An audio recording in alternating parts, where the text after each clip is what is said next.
we present the Sells-Johnson method for refurbishing a box of 35 N95 masks. The only equipment you need is a pair of scissors, a roll of elastic tape, a good hole punch, and of course a pair of hands. Step 1 is to wash your hands thoroughly.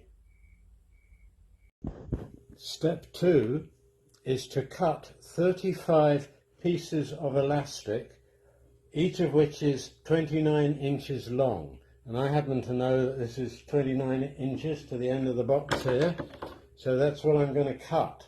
Now when I cut, I don't cut at 90 degrees, I cut at about 60 degrees, so that there's a pointy end, and that helps with threading these. So I cut 35 pieces 29 inches long. That gives adequate length to play around with, so you're not sort of fiddling around with the ends when you tie these up.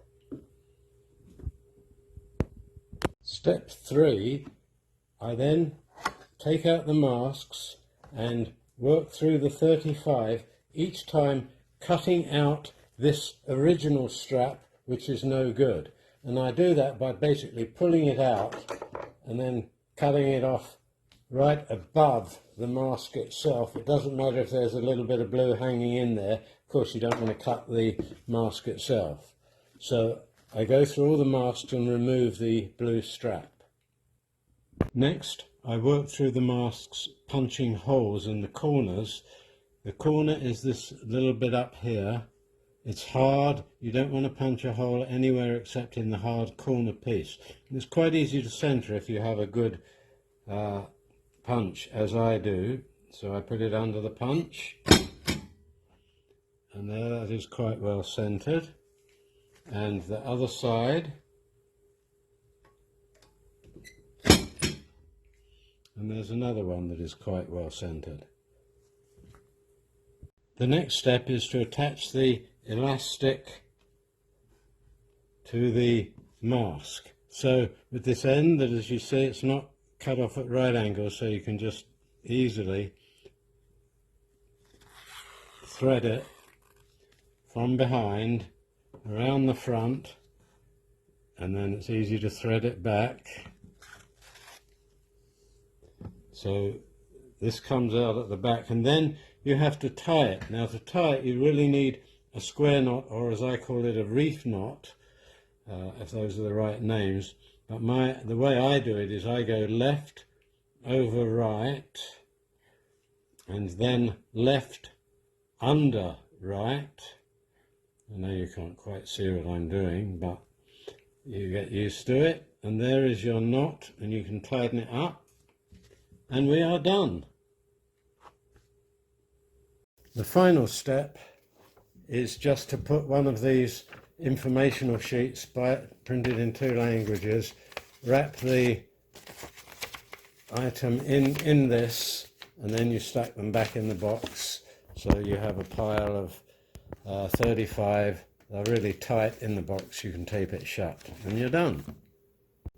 Probably one of the trickiest things is how to put the mask on. But you put both bands behind your head,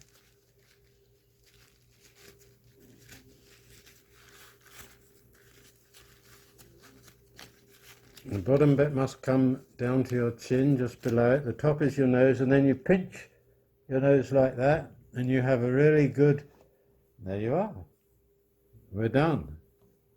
Here is an alternative technique.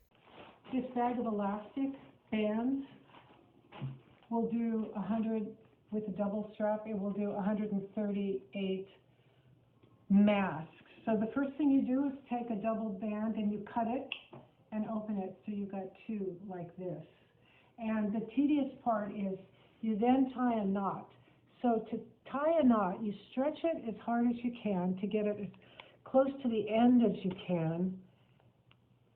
And the trick is to roll the knot down so it's not taking up too much of this elastic part, and you squeeze it tight, but keep rolling it toward the end, if you can see what I'm doing, and then tighten it.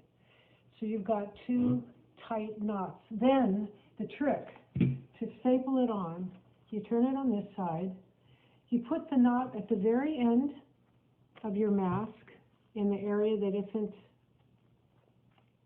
part of the, you open this and you figure out where you time it and you staple.